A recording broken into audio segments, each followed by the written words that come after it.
दोस्तों, way to learn में आप सभी का स्वागत है। आज हम लोग चर्चा करते हैं जर्मनी का एकीकरण पे। जर्मनी का एकीकरण में सबसे पहले हम लोग भूमिका पे चर्चा करेंगे, फिर हम लोग देखेंगे जर्मनी के एकीकरण में बाधक तत्व क्या क्या रहे थे। इसके बाद हम लोग देखेंगे जर्मनी के एकीकरण में सहायक तत्व क्या क्या रहे थे। फिर देखेंगे हम लोग जर्मनी के एकीकरण की प्रक्रिया कैसे आगे बढ़ी और चरण बाई चरण हम लोग इस पे चर्चा करेंगे। ठीक है, तो सबसे पहले तो हम लोग देखते हैं जर्मनी के एकीकरण की भूमिका। तो दोस्तों, मेरे चैनल को आप लोग सब्सक्राइब नहीं किए होंगे तो प्लीज आप लोग सब्सक्राइब कीजिए, लाइक कीजिए, जितना अधिक से अधिक हो सके आप लोग शेयर कीजिए और कमेंट करके बताइए कि ये वीडियो आप लोगों को कैसा लग रहा है। सब्सक्राइब कर बेल आइकन को जरूर दबाइएगा ताकि मैं जो भी वीडियो बनाऊं आपके तक सबसे पहले पहुंच सके। तो सबसे पहले हम लोग चर्चा करते हैं जर्मनी के एकीकरण की भूमिका। जर्मनी इटली की भांति 19वीं शताब्दी के आरंभ में एक भौगोलिक अभिव्यक्ति मात्र थी। जर्मनी में अनेक राज्य थे जिसमें ऑस्ट्रिया का प्रभुत्व था। जर्मनी में अनेक राज्य थे जिस पर ऑस्ट्रिया का प्रभुत्व मात्र था। ये ऑस्ट्रिया के विरोध राष्ट्रवादी सिद्धांत से भी प्रभावित थे और 1815 से 1870 यानी जर्मनी का एकीकरण की शुरुआत 1815 में हुई और लगभग एकीकरण खत्म हुआ 1871 में। तो 1815 से 1870 ईस्वी तक का जर्मनी का इतिहास इसी सिद्धांत के विजय पे आधारित है। जर्मनी का एकीकरण यूरोप में राष्ट्रवाद की शक्ति का विजय भी माना जाता है। 1789 ईस्वी फ्रांसीसी क्रांति के पूर्व जर्मन जो राज्य थे वो संपत्ति, सामरिक शक्ति, प्रशासनिक व्यवस्था और धार्मिक आधार पर कई छोटे छोटे राज्यों में बटे हुए थे, जिसको भौगोलिक आधार पर हम मुख्य रूप से 3 भागों में देख सकते हैं। जैसे जर्मनी के जो उत्तरी भाग में प्रसा, सैक्सनी, हनोवर, फ्रैंकफर्ट आदि राज्य थे। ठीक है, जिसमें जर्मनी ने पूरे जर्मनी प्रसा एक शक्तिशाली राज्य था और मध्य भाग में राइनलैंड था। ठीक है, और इसके बाद हम लोग देखेंगे कि सबसे नीचे यानी दक्षिण में बोवेरियन, बुटेनबर्ग, प्लेटिनन आदि राज्य था। तो सभी जो राज्य थे आप लोग देख लीजिए, नॉर्थ हुए या दक्षिण हुए या मध्य राज्य, सभी में प्रसा शक्तिशाली राज्य था और प्रसा के नेतृत्व में ही जर्मनी का एकीकरण संभव था। तो बाधक तत्व पे आप चर्चा करते हैं। बाधक तत्व में आप लोग देखिएगा जर्मन राज्य कई भागों में विभक्त होने के कारण राजनीतिक, सामाजिक, आर्थिक रूप से पिछड़े हुए थे तथा कई जर्मन जो राज्य था, कई जर्मन राज्य सैनिक दृष्टि से भी एक कमजोर थे। विदेशी राज्यों के भी जर्मनी में अपनी अपनी स्वार्थ था, अपनी अपनी स्वार्थ विदेशी राज्यों का भी था। वह चाहते थे कि जर्मनी में राष्ट्रीयता की स्थापना नहीं हो, क्योंकि राष्ट्रीयता की स्थापना हो जाएगी तो सभी का अपना अपना जो स्वार्थ था वो स्वार्थ नहीं रह जाएगा और वहां जो था हैब्सबर्ग की प्रधानता बनी रहे। मैटरनिंग द्वारा शिक्षकों एवं विद्यार्थियों पर नियंत्रण, जो मैटरनिंग द्वारा शिक्षकों एवं विद्यार्थियों पर नियंत्रण मौजूदा जो व्यवस्था था और प्रतिक्रियावादी बना दिया। जर्मनी के एकीकरण के विरोधी वहां के छोटे छोटे राजा भी थे। छोटे छोटे राजा इसलिए विरोध वहां के करते थे कि जर्मनी अगर एकीकरण हो जाएगा तो वहां एक संयुक्त जर्मनी हो जाएगा और संयुक्त जर्मनी में कोई एक बड़ा राजा ही रह जाएगा। इसलिए छोटे छोटे जो राजा थे उनका स्थिति और छोटे छोटे प्रांतों की अपनी गद्दी छोड़ना पड़ेगा और उनका अस्तित्व खतरे में पड़ जाएगा। ठीक है, तो इसलिए ये बाधक तत्व बने हुए थे। अब हम लोग देखेंगे जर्मनी के एकीकरण में क्या क्या सहायक तत्व रहा। सहायक तत्व आप लोग देखेंगे कि जर्मनी का एकीकरण में सहायक तत्व फ्रांसीसी क्रांति और नेपोलियन का जो अभियान था वो प्रथम स्थान पर हम लोग रखते हैं। सहायक तत्व में। ठीक है, जर्मनी का अपना एक इतिहास था, अपनी एक भाषा थी, अपनी एक संस्कृति थी और अपनी एक जाति थी, जिसमें जर्मनी की जो एकता की भावना एक अवश्यंभावी था। क्योंकि अपना जब इतिहास, अपनी भाषा, अपनी संस्कृति और एक जाति रहेगा तो वहां क्या होगा, अपना एकता एक अलग ही भावना रखेगी। कुछ अपरिहार्य कारणों से जर्मनी की राजनीतिक एकता लुप्त हो गई थी, फिर भी राष्ट्रीय जो एकता के लिए सहायक तत्व वहां पे मौजूद थे। फ्रांस की सेना जब जर्मनी की भूमि पर समानता और भ्रातृत्व के नारा लगाया तो वही जर्मनी के एकीकरण में नेपोलियन का भी अभियान सहायक रूप में रहा।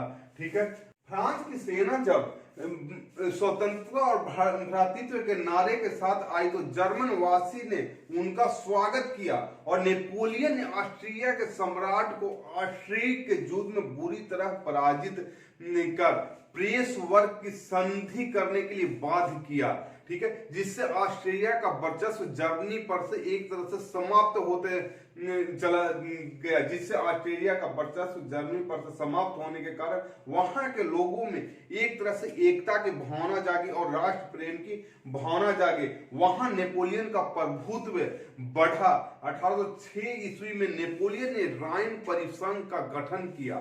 ठीक है, सबसे बढ़कर जर्मन क्षेत्र अनेक छोटे छोटे राज्यों में विभक्त थे, जिसमें नेपोलियन 39 बड़े राज्यों में उसे बदल दिया तथा सामंतवाद को खत्म कर चर्च को नियंत्रित किया नेपोलियन।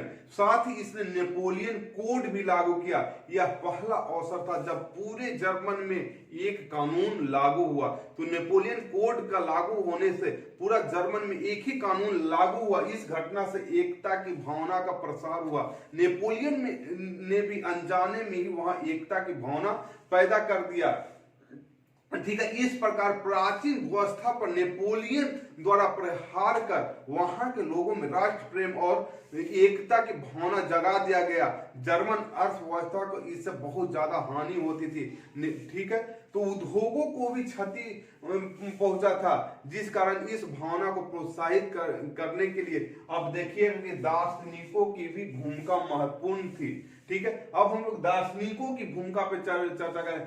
जर्मन चिंतक जो थे जर्मन राष्ट्र के विचार को प्रोत्साहन किए, क्योंकि कहीं भी जो दार्शनिक हुआ, दार्शनिक उस राष्ट्र के भावना को भी प्रोत्साहन देते हैं, जिसमें प्रमुख दार्शनिक रहे हैं हीगेल, हर्डल, फिफ्टे, हम्बोल्ट इत्यादि दार्शनिक थे।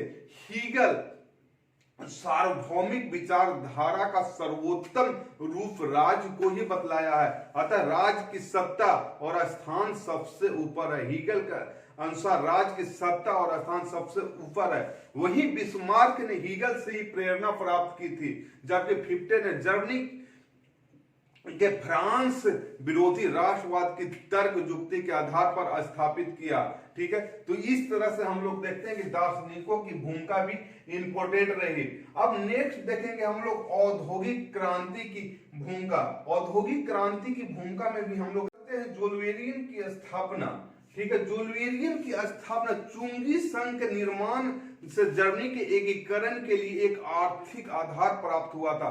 वास्तव में जर्मनी के विभिन्न जो व्यापारिक निगम और चुंगी की दरें भिन्न भिन्न थी। इससे क्या होता था, व्यापारिक गतिविधियों में बाधा पहुंचती थी, और यही व्यापारिक गतिविधियों में बाधा पहुंचती थी तो वहां एक तरह से पूंजी भी इकट्ठा नहीं हो पाता था। इससे व्यापारिक गतिविधियों में बाधा पहुंचती, क्योंकि राज्यों की सीमाओं पर जो चुंगी था, चुंगी भवन बना हुआ था, जिसमें दूसरे राज्यों से जाने वाले व्यापारी को हर एक माल पे एक चुंगी देनी पड़ती थी।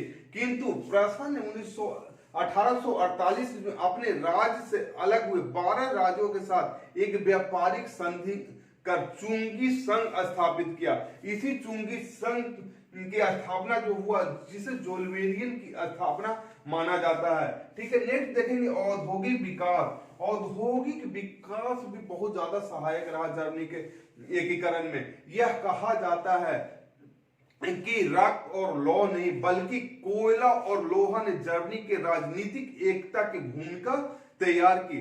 प्रशा के नेतृत्व में आर्थिक संघ का ही निर्माण हुआ। इससे क्या हुआ कि जर्मनी के राजनीति को प्रोत्साहन मिला और औद्योगिक क्रांति ने इसे एक ठोस आधार प्रदान किया। 19वीं शताब्दी के पूर्वार्ध में जर्मनी का औद्योगिक जो विकास है वो बहुत तेजी से हुआ। जगह जगह बैंकों की स्थापना की गई, लोहे से और कोयले के उत्पादन में वृद्धि हुई, सूती कपड़ों के कारखाने का विकास हुआ, जर्मन के प्रमुख शहरों को रेल द्वारा जोड़ दिया गया। रेलवे के विकास से क्या हुआ, औद्योगिकरण को प्रोत्साहन मिला। औद्योगिकरण को प्रोत्साहन मिलने से क्या हुआ, वहां पे सैनिकों का आवागमन भी हुआ, रेलवे का विकास है। इन सबसे क्या हुआ, उद्योगपतियों का एक संगठन बना और उद्योगपतियों के संगठन बनने से जब उद्योगीकरण होगा तो जर्मनी में उदारवादी राष्ट्रीयतावाद था उसका प्रोत्साहन मिला और उद्योगीकरण से जनसंख्या में वृद्धि हुई और श्रमों का एक राजनीतिक महत्व बढ़ गया। इन परिवर्तन के कारण जर्मनी का एक नेता बन गया और वही नेता राष्ट्रवाद में सहयोग किया। ठीक है, प्रथा एक आर्थिक उन्नति के बल पर ऑस्ट्रिया के युद्ध भूमि से सभी क्षेत्रों में पीछे ढकेलने लगा। इस औद्योगिक जो विकास था एक महत्वपूर्ण राजनीतिक परिणाम हुआ। जर्मनी में एक नए पूंजीपति वर्ग का उद्भव हुआ। अभी तक जर्मनी में पूंजीपतियों का बोलबाला था जिसे औद्योगिक क्रांति ने खत्म कर दिया और एक उद्योगपति और पूंजीपतियों का प्रभाव बढ़ाया। ठीक है, यह वर्ग जर्मन के एकीकरण का प्रबल समर्थक था, क्योंकि जर्मनी का एकीकरण के बावजूद ही उद्योगपति का विकास होगा और वहां पे क्या होगा, एक शक्तिशाली केंद्रीय सरकार की स्थापना होगी और शक्तिशाली केंद्रीय सरकार की स्थापना से उद्योगपतियों को एक सुरक्षा की भावना महसूस होगी और वह सुरक्षा की भावना से ही उद्योगपतियों को और विकास होगा, क्योंकि उनकी सुरक्षा करने के लिए एक केंद्रीकृत सरकार ही सैन्य संगठन स्थापित करेगा और उद्योगपतियों को वो सुरक्षा मुहैया कराएगा। ठीक है, नेक्स्ट हम रक्त एवं लौह की भूमिका। जर्मनी में एकीकरण में बिस्मार्क की रक्त एवं लोहे की जो नीति थी अर्थात जूत की नीति भी महत्वपूर्ण भूमिका निभाई। 1850 ईस्वी तक यह स्पष्ट हो चुका था कि आर्थिक एकीकरण के बावजूद जूत के बिना राजनीतिक एकीकरण संभव नहीं है, क्योंकि फ्रांस, रूस, इंग्लैंड और ऑस्ट्रिया को कभी यह स्वीकार नहीं होगा कि जर्मनी एकीकरण हो और वह शक्ति संतुलन के लिए यूरोप के लिए खतरा बने। अंततः बिस्मार्क अच्छी तरह समझता था कि ऑस्ट्रेलिया को युद्ध में पराजित किए बिना जर्मन से निष्कासित नहीं किया जा सकता। इसी क्रम में बिस्मार्क ने ऑस्ट्रेलिया में फ्रांस के साथ युद्ध किया और अंततः जर्मनी के एकीकरण को वह पूरा किया। इस प्रकार हम कह सकते हैं कि जर्मनी का एकीकरण जो है रक्त और हथियार एवं कोयला और लोहा अर्थात उद्योग धंधे से नहीं बल्कि कागज और स्याही से भी जर्मनी का एकीकरण संभव हुआ। ठीक है, अब हम लोग देखेंगे जर्मनी की एकीकरण की प्रक्रिया कैसे आगे बढ़ी। तो सबसे पहले देखेंगे हम लोग आरंभिक प्रयास एवं जर्मनी की विफलता क्या रही थी, यानी आरंभिक प्रयास और इसकी विफलता पे हम लोग चर्चा करें। सबसे पहले तो 1815 ईस्वी में वीना कांग्रेस हुआ। वीना कांग्रेस में मेटरनिक व्यवस्था के अंतर्गत जर्मनी को 38 राज्यों का एक ढीला ढाला संघ बनाया गया। इसका अध्यक्ष ऑस्ट्रिया का सम्राट हुआ, किंतु जर्मन देशभक्त जो थे वो इससे संतुष्ट नहीं हुए। ठीक है, इसके बाद देखेंगे 1830 ईस्वी की क्रांति। 1830 ईस्वी की क्रांति से जर्मन राज्यों में भी विद्रोह हुआ, जिसके फलस्वरूप कई शासकों को उदारवादी कानून लागू करना पड़ा जो मेटरनिक को सहन नहीं हुआ। फलतः संविधान जो था उस समय के संविधान को एक रद्दी टोकरी में डाल देना पड़ा। इससे राष्ट्रवादी भावना को दबाने के लिए कई कानून पास भी हुए। ठीक है, हम लोग देखेंगे 1848 ईस्वी क्रांति मेटरनिक का पतन। जो 1848 ईस्वी क्रांति के फलस्वरूप मेटरनिक का पतन से जर्मन जो प्रोत्साहित हुए और संविधान जनता के हाथ में आ गया। सार्वभौमिक मताधिकार से जर्मन और संयुक्त जर्मन के राष्ट्रों में 568 प्रतिनिधि निर्वाचित होकर आए और फ्रैंकफर्ट में उन्होंने एक नए संविधान बनाया एवं प्रजा के राजा को संयुक्त जर्मनी का राजा घोषित किया।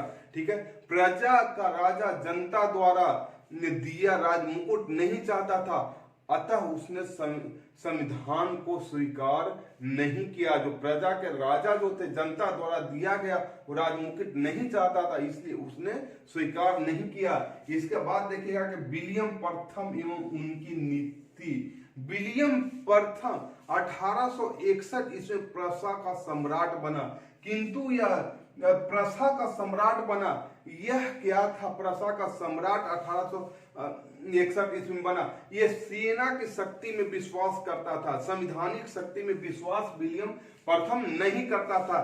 सैनिक सुधार के लिए इसने संसद द्वारा धन दिए जाने से मना करने पर संसद भंग कर दिया विलियम प्रथम। दूसरी संसद भी राजा के सुधारों की से सहमत नहीं था, इसलिए 1862 ईस्वी में बिस्मार्क को प्रधानमंत्री यानी चांसलर नियुक्त किया विलियम प्रथम ने। अब हम लोग देखेंगे बिस्मार्क और जर्मनी का एकीकरण में क्या भूमिका रहा। 1862 ईस्वी प्रसा का चांसलर बनाया गया बिस्मार्क को, ठीक है। प्रसा की शक्ति सेना में अटूट विश्वास था। बिस्मार्क का एकीकरण रक्त एवं लौह की नीति बौद्धिक भाषण और आदर्शवाद से नहीं मिलता है, ये बिस्मार्क का कहना था। विलियम प्रथम के सैनिक सुधारों को लागू किया। इंग्लैंड, रूस, फ्रांस, ऑस्ट्रिया एकीकरण के पक्ष में नहीं थे, क्योंकि एकीकृत जर्मन राज्य से उन्हें खतरा था। फ्रेडरिक चतुर्थ जो थे, असमर्थता के कारण प्रसा का राजा विलियम प्रथम को बनाया। सेंट पीटर्सबर्ग से दोस्ती का फायदा जर्मनी के एकीकरण और फ्रांस के विरुद्ध उपयोग बिस्मार्क ने बखूबी किया, ठीक है। एकीकरण का प्रथम चरण को हम लोग देखते हैं। एकीकरण का प्रथम चरण बिस्मार्क प्रसा को सैनिक दृष्टिकोण से मजबूत कर उसकी मारक शक्ति को आजमाइश करना चाहता था। वह प्रसा एवं ऑस्ट्रेलिया को संभावित युद्ध से ऑस्ट्रेलिया के किसी प्रकार का मौका नहीं देना चाहता था।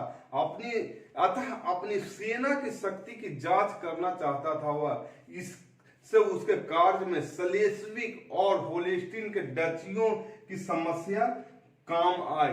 तो बिस्मार्क को क्या हुआ? स्लेस्विक एवं होल्स्टीन की डचियों की समस्या काम जो था। स्लेस्विक एवं होल्स्टीन के जो प्रदेश था डेनमार्क के राजा के प्रशासन में था, लेकिन वह डेनमार्क के अंग नहीं था। डेनमार्क उसे अपने देश का अभिन्न अंग बनाना चाहता था, लेकिन होल्स्टीन के अधिकांश निवासी जर्मन थे, जबकि स्लेस्विक में डेन और जर्मन दोनों रहते थे। डेनमार्क इस प्रदेश को मिलाना चाहता था, ठीक है। इसी क्रम में उसने होल्स्टीन पर आक्रमण कर दिया। बिस्मार्क ने इसे रोकने के लिए ऑस्ट्रेलिया के साथ समझौता किया। यदि बिस्मार्क अकेला डेनमार्क पर आक्रमण करता तो उसे ऑस्ट्रेलिया के विरोध का सामना करना पड़ता, इसलिए उसने ऑस्ट्रेलिया के साथ संधि कर अपना काम सिर्फ निकालना चाहता था। अतः 1864 ईस्वी के युद्ध में 1864 ईस्वी की वीना संधि द्वारा समाप्त हुआ। अब स्लेस्विक एवं होल्स्टीन के बंटवारे पर विवाद उठा। अतः 1865 ईस्वी में बिस्मार्क ने ऑस्ट्रेलिया के साथ गैस्टाइन का समझौता किया, जिसके तहत स्लेस्विक प्रसा के पास रह गया तथा होल्स्टीन ऑस्ट्रेलिया के अधिकार में रखा गया। वास्तव में गैस्टाइन समझौता बिस्मार्क की एक महान कूटनीतिक थी, ठीक है। डेनमार्क को तो बाहर इसे कर दिया, साथ ही ऑस्ट्रेलिया के साथ संघर्ष के बीच भी बो दिए, ठीक है। होल्स्टीन के शुद्ध जर्मन जाति के लोग थे तथा वह प्रसा के सांस्कृतिक दृष्टिकोण से ही नहीं बल्कि भौगोलिक दृष्टिकोण से भी सन्निकट थे। होल्स्टीन की सीमा प्रसा के निकट थी, जबकि ऑस्ट्रेलिया जो था दूरस्थ स्थित था। ऐसी स्थिति में वहां ऑस्ट्रेलिया के शासक ने ही वहां पे सहयोग दिया। एकीकरण का द्वितीय चरण हम देखते हैं। द्वितीय चरण में प्रसा एवं ऑस्ट्रेलिया का युद्ध हुआ। बिस्मार्क जर्मनी के एकीकरण में द्वितीय चरण में ऑस्ट्रेलिया के साथ युद्ध करना आवश्यक समझता था। दरअसल उसका उद्देश्य था जर्मन में ऑस्ट्रेलिया का प्रभाव समाप्त करना, ठीक है, और युद्ध के वातावरण राष्ट्रीय का भावना जो जगाकर राष्ट्रीय एकता के लिए लोगों को राजाओं की इच्छा के विरुद्ध प्रसा से मिलने के लिए प्रेरित करना था उनका, ठीक है। बिस्मार्क ने सैनिक संगठन के साथ कूटनीतिक स्तर पर भी अभियान शुरू कर दिया। बिस्मार्क ने कूटनीति द्वारा ऑस्ट्रेलिया को मित्र विहीन करना आरंभ किया ताकि ऑस्ट्रेलिया प्रथा युद्ध में किसी भी यूरोपीय शक्ति द्वारा हस्तक्षेप न कर सके। इसी क्रम में बिस्मार्क ने रूस का समर्थन हासिल किया। वस्तुतः क्या हुआ, पोलैंड में हुए विद्रोह को दबाने के लिए बिस्मार्क ने रूस की मदद की थी। इसी तरह बिस्मार्क ने फ्रांस को भी प्रसा का मित्र बनाया। इससे क्या हुआ, पेरिस में प्रजा का राजदूत रहते हुए नेपोलियन से गहरी दोस्ती कर ली थी। 1865 ईस्वी में नेपोलियन तृतीय के साथ संधि कर तटस्थता का वचन लिया था। इस संधि में बिस्मार्क ने अस्पष्ट रूप से संधि किया था, ठीक है। तटस्थता का मूल्य चुकाने का वादा किया जो प्रसा के नहीं थे। नेपोलियन को विश्वास था कि प्रसा के संघर्ष में पराजित हो जाएगा। ऐसी हालत में फ्रांस जर्मनी के छोटे छोटे राज्यों पर अपना प्रभुत्व स्थापित कर लेगा, किंतु इसके विपरीत आशाओं यानी इसके आशाओं के विपरीत विजयी हुआ और कूटनीतिक चाल से फ्रांस को बिस्मार्क ने पराजित कर दिया। इसी प्रकार बिस्मार्क इटली का भी समर्थन प्राप्त कर ऑस्ट्रेलिया को एक मित्र विहीन बना दिया, ठीक है। अब एकीकरण का हम लोग तृतीय चरण देखते हैं। तृतीय चरण में हम लोग देखेंगे कि बिस्मार्क ने फ्रांस की कूटनीतिक दृष्टि से अकेला कर दिया था ताकि उसे आसानी से पराजित किया जा सके। 1866 ईस्वी में ऑस्ट्रेलिया को पराजित करने के बावजूद भी ऑस्ट्रेलिया से बिस्मार्क जो था सम्मानजनक संधि कर ऑस्ट्रेलिया को तटस्थ किया था, नहीं कि उसको बेइज्जती किया था, सिर्फ तटस्थ किया था। ऑस्ट्रेलिया से बिस्मार्क सम्मानजनक संधि कर उसे तटस्थ किया था। फ्रांस व इटली में 1858 ईस्वी में ऑस्ट्रेलिया के विरुद्ध कोलंबियस की संधि हुई थी।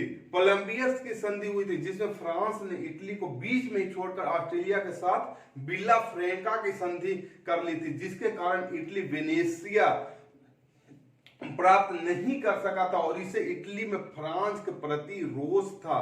बिस्मार्क ने इटली को दिलासा दिलाया कि जब प्रसा का युद्ध समाप्त होगा तो बिस्मार्क ने इटली को एक दिलासा किया, प्रसा का युद्ध जो फ्रांस से शुरू होगा तो फ्रांस रोम में पोप की सुरक्षा के लिए रोम पर कब्जा कर सकता है। इटली ने यह प्रस्ताव मान लिया और युद्ध में वह तटस्थता अपनाई। इसी प्रकार फ्रांस भी प्रसा से युद्ध करने के लिए तैयार था। नेपोलियन तृतीय ने भी ऑस्ट्रेलिया से 1866 में पराजय को अपनी कूटनीतिक पराजय समझता था। इसके फलस्वरूप फ्रांस में उसकी तीखी आलोचना होने लगी थी। नेपोलियन तृतीय अपनी नष्ट होती हुई जो शक्ति थी और जो प्रतिष्ठा था उसे पुनः प्राप्त करना चाहता था। अतः दोनों राष्ट्रों ने अपनी समस्या के समाधान युद्ध में ही खोजने लगे। फ्रांस प्रसा युद्ध का तात्कालिक कारण स्पेन की राजगद्दी पर लियोपोल्ड के दावे से भी संबंध था। वास्तव में स्पेन में 1868 ईस्वी में विद्रोह हुआ था जिसमें वहां की रानी आइसाबेला द्वितीय ने अपनी गद्दी छोड़ दी थी। अब यह गद्दी प्रसा के राजा के संबंधी लियोपोल्ड को दे दिए गए जाने से प्रस्ताव आया, किंतु नेपोलियन तृतीय को जैसी यह खबर लगी तो उसने इसका कड़ा विरोध किया। फलस्वरूप क्या हुआ, लियोपोल्ड ने भयभीत होकर स्पेन की गद्दी पर बैठने से इनकार कर दिया। यह नेपोलियन तृतीय की विजय थी, लेकिन नेपोलियन इससे भी संतुष्ट नहीं हुआ। परिणाम स्वरूप क्या हुआ कि परिणामतः नेपोलियन तृतीय ने अपने राजदूत बेनडिक्टी को प्रसा के राजा से एम्स नामक स्थान पर मिलने के लिए भेजा और यह आश्वासन मांगने के लिए कहा कि भविष्य में वो किसी भी जर्मन राजकुमार को स्पेन की गद्दी पर बैठने का समर्थन नहीं करेगा। सम्राट ने उचित आश्वासन भी दिया, किंतु इस बात की खबर तार द्वारा उसने भिजवाया, बिस्मार्क को भेज दी। बिस्मार्क ने तार की बात को इस तरह संशोधित किया और इस तरह से संशोधित कर अखबार में छापने के लिए दे दिया कि प्रसा के लोगों को लगा कि बेनेडिक्टी के राजा के साथ अभद्र व्यवहार किया है और फ्रांस के लोगों को लगे प्रसा के सम्राट ने उनके राजदूत के साथ अभद्र व्यवहार किया है। दोनों देशों में पहले से ही तनाव था। इन मुद्दों ने आग में घी डाला और नेपोलियन तृतीय इस युद्ध के लिए तैयार नहीं था, परंतु फ्रांस की भावना प्रधान यानी भावना उफान लेवल पे थी। ठीक है, उसे रोकना मुश्किल था। मजबूरन नेपोलियन को स्वयं एक अनचाहा युद्ध झेलना पड़ा और वह मित्रविहीन भी था। फ्रांस मित्रविहीन था। सितंबर 1870 ईस्वी को सेडान के युद्ध में फ्रांस की पराजय हुई, जो नेपोलियन तृतीय प्रसा के सेना के समर्थन यानी नेपोलियन को प्रसा की सेना के मतलब साथ समर्पण करना पड़ा। 1871 ईस्वी में फ्रैंकफर्ट की संधि हुई। संधि के तहत फ्रांस को अल्सास और लॉरेन के प्रदेश प्रसा को देना पड़ा। दक्षिण जर्मन को जर्मनी परिसंघ में मिला लिया गया। इस तरह से हम देखते हैं कि जर्मनी का एकीकरण 1871 ईस्वी में पूरा हो गया। ठीक है, तो ये हो गया आप लोगों को जर्मनी का एकीकरण 1871 ईस्वी में पूरा हो गया। कहा जा सकता है कि जर्मनी का एकीकरण जो है सिर्फ कोयले और लोहे से ही नहीं, रक्त और लुहान से भी इसको जर्मनी का एकीकरण को संभव बनाया गया।